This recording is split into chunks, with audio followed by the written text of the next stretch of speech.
Good evening, everybody. Thank you so much for listening. We are the Real Pineapple. This is Hunter here, and I'm here with Scott. Scott, how you doing, bud? Fantastic. What's going on, Hunter? We're here to talk about the best movie of the year, Scott. You ready for a little girls' trip? Hell yeah. So we're talking about girls' trip here. Basically that movie Rough Night dipped in chocolate, as it were. It stars Regina Hall, Tiffany Haddish, who's actually she's a newer actress. I was trying to remember what I saw her in. She was the gangster girl in Keanu, I think that Jordan Peele falls for. Okay, yeah. And that then makes sense. and she's kind of a newer actress. Jada Pinkett Smith, of course, and then of course someone I always have respect for, Queen Latifah. So I'm Get gonna it, tell girl. You, yeah. So I'm gonna tell you right now, Scott. I went in this movie. I'll be straight up. I was ready to hate it. No full disclosure. Oh boy. Let me just say I don't like how this review is starting. Okay, continue. So I went in this. I was ready. I was like, all right. It's like it's gonna be fucking stupid. It's gonna be like, black women are so strong. Like I was just kind of waiting. I'm like, oh god, I'm gonna be so depressed leaving this theater. And I gotta admit, Scott. Don't admit it. Don't do it. I didn't hate this as much as I thought I would. I will say that. Now, I will say currently this is at a 88% on Rotten Tomatoes, which is for goddamn ridiculous. It should not be that high. So let's just get that out of the way right now. But Scott, I gotta admit, man, unlike a movie we're going to review here later on, I laughed. And it hurts me to say that, man, but I laughed during this, and it was like That's one thing about a comedy is that how you can really even if in your head you think you're not going to like something and you end up laughing, it's like a dead giveaway that like, okay, this movie has some redeeming qualities about it. Yeah, so let me just kind of go over the plot here with you real quick. So Regina Hall, I know the joke on here is I always talk about like, oh, black women do nothing for me. She does it for me. She was of course in Love and Basketball. She was in that movie with Jermaine that we talked about. The guy from why the hell am I blanking? What is that group that was on HBO? Why am I blanking The on Wire? No, the band of Flight of the Conchords. That Jermaine. Remember that Netflix movie we watched? Came out like last year. I don't. No. Where he's divorced, has 2 daughters. No, not ringing any bells. Not ringing any bells. Okay, I'll have to, but she was in that movie. She was fantastic, and so she's really done some shit that I'm like, okay, you know what? You're actually pretty good. And then of course Jada Pinkett Smith, of course, she really has been pretty consistent. She was in Collateral, which is still one of my favorite movies ever. Of course, Ali. She recently has been on Gotham, and as little as I watch of Gotham, I'm not a fan of Gotham. She's actually really good on there. So there's some talent here, going into this. And so Regina Hall plays Ryan, and she's married to Stuart, played by Luke Cage himself, Mike Coulter, which is one of the few times I went, Luke. I was pretty happy to see him. But they're kind of like a, I don't even know what you call it. They're almost like they're like an entrepreneur couple. I guess you call them like a Power couple? Yeah, there you go. They're like a Jay-Z and Beyonce. It's like a Frank Underwood and Claire Underwood situation. Yeah, if they were dipped in chocolate, totally same thing. But yeah, of course. Yeah, we're just dipping everything in chocolate tonight. But they're a power couple, and they're working on this kind of Martha Stewart-esque deal with kind of a Kmart ripoff. And so she writes all these self-help books about how you can have it all and everything. Jada Pinkett Smith plays Lisa. She's a mom who's going through a divorce, and so she's trying to steal from another black movie. She's trying to get her groove back. I know that might be a reference, Scott, you don't understand. I'll explain after the podcast. Queen Latifah plays Sasha, who's a kind of like a TMZ type blogger. She just she thrives on gossip. That's her job. And then Tiffany Haddish plays Dina, who we all have that friend, Scott, who's just wild and great. Like the classic Nickelodeon show. She's a wild and crazy kid. She just loves to drink and party and fuck whatever. We've had Kyle on the podcast. Not if there's any correlation. What's this big trip? What is this big girls trip? Tell me about it. So basically, they haven't seen each other in like 5 years, and they've all been best friends for a while. I believe since high school. It's a popular storyline these days. Yeah, I know. But so they all go to New Orleans to the Essence Festival. That's a black magazine, Scott. I know. I need to fill you in all this black shit, but and they have to go down to Nolans, right? They have to go to some southern city. Yeah, and and the big twist is that a second Katrina happens, and no, I'm kidding, but does it turn into Sharknado? It turns into Sharknado. Dipped in chocolate. Yeah, it's Sharknado dipped in chocolate, but Ryan, Regina Hall's character, she ends up heading down to the Essence Festival to close her deal with Stewart, and so they all meet up there, and that's where the girls' trip begins. And Scott, the thing about this plot, Scott. If you sat down and watched 10 minutes of this, you could literally plot out the whole movie. There was not one twist that this movie pulled that I didn't see coming. So there's a point, of course, where Sasha, Queen Latifah's character, she's on her last legs. Her blog isn't doing very well, and her sponsors are pulling out. Would be the one man to pull out of Queen Latifah, but I digress. But what does that mean? I knew you couldn't resist that one. I know.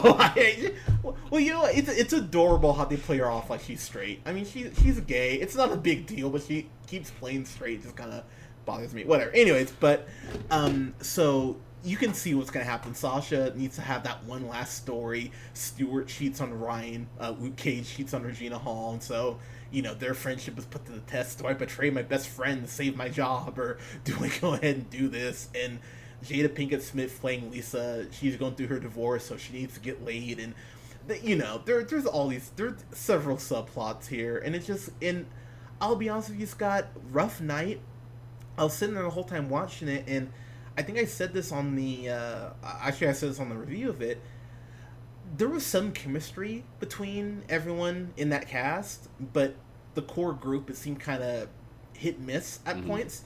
I gotta admit, man, the chemistry here alone makes this movie, helps this movie escape from getting a bad grade, because they play off each other really well, and I'd be really curious to find out how much of this was improv, because Queen Latifah, she was on this sitcom Living Single, which is awesome. It's Friends dipped in chocolate, but she was great on there. And a lot of these people have kind of that improv type timing down from acting so long. And so I would be very curious to hear and kind of find out where they kind of how free they let them be. But they all play off each other really well. They made me hate Luke Cage. I have to admit, I was genuinely surprised, because Mike Coulter is such an asshole in this movie. He cannot keep his dick in his pants. Is he a trifling son of a bitch? He really is. I mean, he's what Fox News thinks all black men are like. He's cheating and only cares about himself. He does not do meth. Actually, that is. I think that's the one thing he does not do. But he's very much playing up that whole, babe, I'm sorry, I playa. Baby, I can change, babe. that whole two thumbs up on that. Yeah, that got a little Eddie Murphy-ish there. I like that. Thanks, man. But he's really doing a good job playing just as he's not even vindictive. He's very manipulative. He is just an asshole. And when you find out that he has been cheating with her with this Instagram hoe, as Dina puts her, it really does give the story some dimension, and you feel bad for Regina Hall, because she's trying to be, she wants to be true to her brand, but she knows what she's doing by putting up with this is bullshit. It's going against everything she's selling her readers. So it's an interesting dynamic, actually. And Queen Latifah, she really doesn't get, as I know people try to talk up like how good of an actor Will Smith is. He's not that good of an actor, but Queen Latifah, man, from everything from from Bessie that she just did to Hairspray, to she's done quite a lot of good stuff. I mean, granted, I would disagree with that. I would say she's done a handful of decent things. Oh, I'm sorry. Was I done talking? Well, I'm sorry. I had to say something. I'm just saying. Yes, has she not done some great things? Yes, but I would argue with you on something. I thought Beauty Shop was fun. I thought Bring Down the House was fun. Now, granted, she wasn't Taxi, which is not in Last Holiday. So I mean, not in Mad Money and What Happens in Vegas. Fuck. Okay. Like she was good in like Chicago. I liked her in Chicago. Like she's been in. I'm not disagreeing with you. She has been in good ones, but I feel like the bad ones for me outweigh them. And that's fine. I just think that she doesn't get enough credit for how good of an actress she actually can be. That's all I'm saying. Okay. But I know I'll you're begrudgingly oblige. But she was really good in this, and everyone is actually really good in this. The problem is some of the goddamn dialogue is so. I'll tell you right now, Scott. I was pretty much squirming in my seat when Dina's doing the whole. Oh yeah, I snuck it up my. You can't get no disease from your boot hole. It's a boot hole. Oh my god, damn. Okay, I'm. How many people cracked up in your theater though? Okay, so I what was the percentage of white to African American viewers in that theater? So there were probably about 30 people in my theater, and there were maybe 8 white people. There you go. I mean, it's good. It's good to know demographics. Yeah, exactly. And we're a data-driven review. No, exactly. So it was. Here's the thing. This just didn't anger me. That was the thing. I walked out of Boo Madea Halloween, and I genuinely wanted to fucking shoot somebody, like GTA style. I left this theater, and I went, okay. I'm like, yeah, I actually had some fun with this.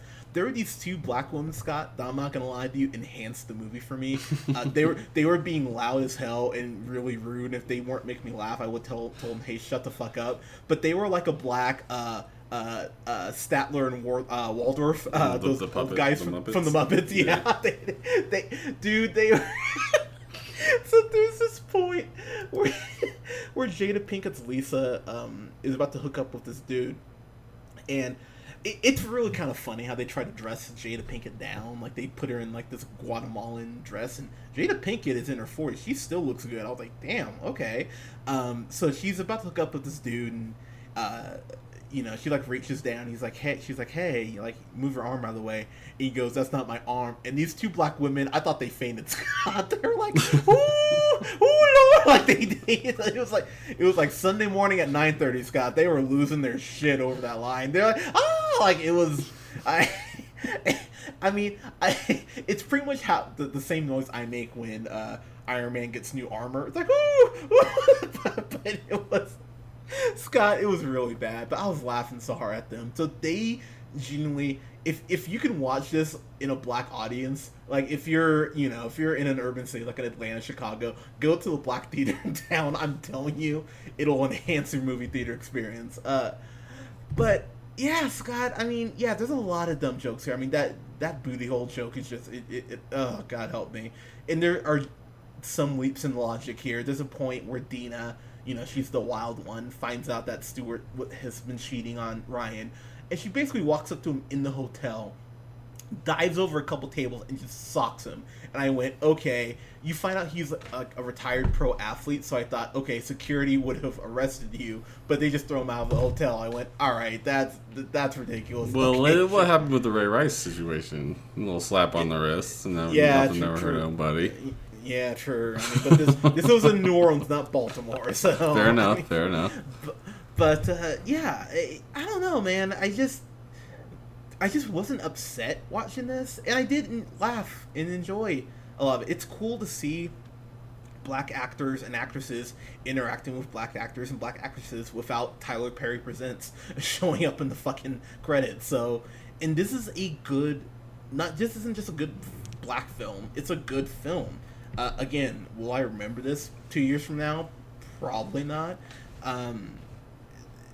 Do some of the jokes fall flat? Jesus Christ, yes, some of them do. One that immediately comes to mind is when Dina's talking about what she would do to Mike Colter. She's like, yeah, I'd stick my hand up his balls and then like rip his balls out, and the joke just goes on, and I was sitting there just kind of looking at my cell phone, taking notes, like, okay, this is not this is not good at all. Kate Walsh is her manager, and she's the white manager, so she's being really uncomfortable, saying things like "girl, bye" and "mm-hmm." And, like, why? Okay, why is that just a fact of life? Like, where does every black person have that white person in their life that they're like, "What up, dog? Like, let me like, try to be extra black for you." Is that just? Because I feel like every movie with like the majority of the actors and actresses are black, like there's always that one white friend that's like, oh, here comes the awkward ass white dude. I will tell you right now, Scott, it happens way more than black people admit. Because me? Am I no, honestly, because I've met people and they've tried to give me like dap or like not shake my hand, like give me like that black person hug. I'm like, what the fuck are you doing? It's like, oh hey, it's like, oh sorry. It's like, god damn it. It's like talk to me like I'm a person, asshole. So yes, it does happen, and she's talking.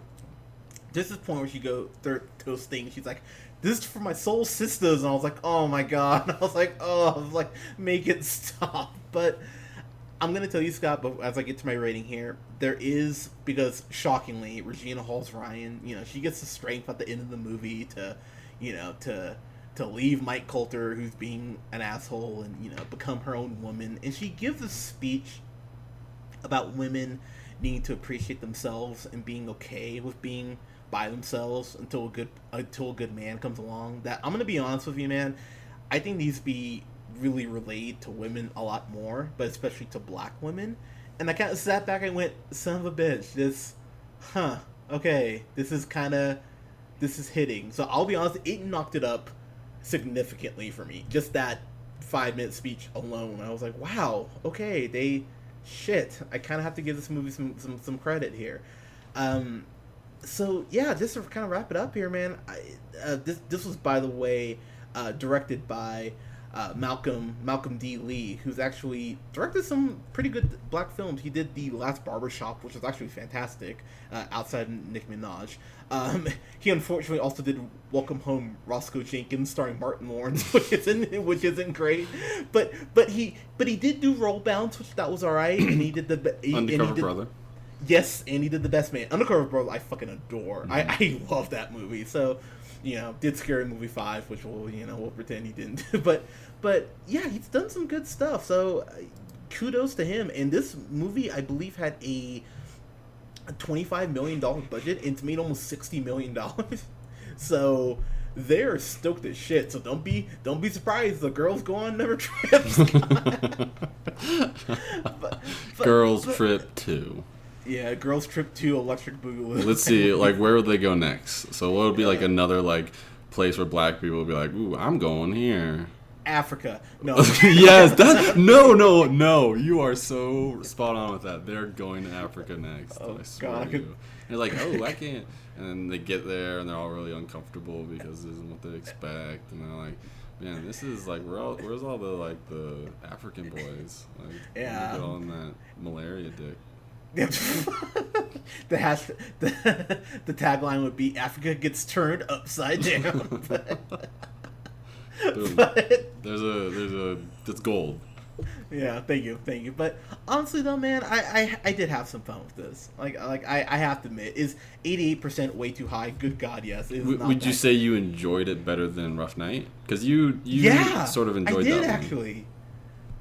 I hate to admit it. I enjoyed this more than Rough Night. So I can't believe I'm going to do this. And trust me, Scott, like I said, we always talk about, sometimes we think some movies are going to be better than others. I mean, we always bring up the example of Spy, which, still hurts me that I had to give that a good grade. But it's true. If a movie's good or great, we will give it its credit. I mean, despite what our expectations are, so God, I can't believe I'm gonna do this. I'm gonna give this a B-. I can't believe I'm doing it, but yeah, I left the theater. I went, yeah, I paid $7.50. Yeah, that was actually $7.50 worth. Like, Yeah. Oh God, I'm giving this a B minus. I'm so sad. No, Uh, go with your gotta go with your guns. no, I am. It's just I'm surprised. Trust me, I left that theater and I was talking to my mom this weekend about it. She was like, "Did you like it?" I was like, "Yeah." I was like, "I really did," and I don't like movies like this. So, yeah, B minus. And God, that's I think that's saying something too. Like a movie that can spark so much emotion in you that you haven't even seen yet because you felt like you've seen them all, and then being able to be turned around. I think that should say something about it.